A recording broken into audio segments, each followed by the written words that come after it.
It's horrific to watch. Albuquerque Police Lieutenant Greg Brackle shooting one of his own. Oh, that was Jacob! Intense moments to what should have been a routine drug bust. Watch just minutes earlier. Bad signal. That's when Brackle moves in. He speeds through this McDonald's parking lot, gets out, Hands up! Hands up! approaches the vehicle when all of a sudden, Gun! Brackle fires several times before retreating behind a nearby vehicle. It takes him a few seconds to realize what he's done. Oh, that was Jacob! Are you okay? No.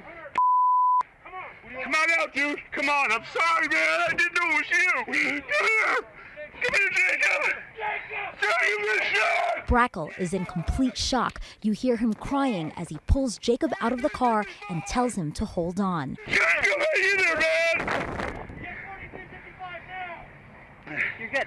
Jacob! Get one of the Jacob! Investigators say Brackle never attended the briefing for this operation. Grant was shot 8 times, bullets hitting most of his vital organs. Several surgeries later, and he is still recovering from his injuries. Jacob, man, hang in there, bro.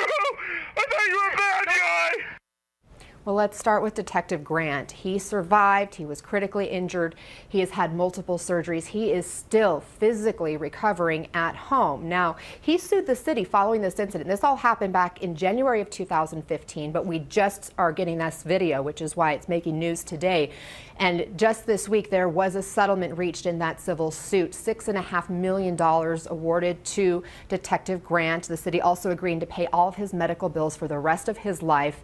And he has been approved now to medically retire from the Albuquerque Police Department. As for Lieutenant Brackle, he too has retired. There was an investigation done by a citizen police oversight agency who had recommended that Lieutenant Brackle be fired, but by the time that recommendation came down, he had already retired.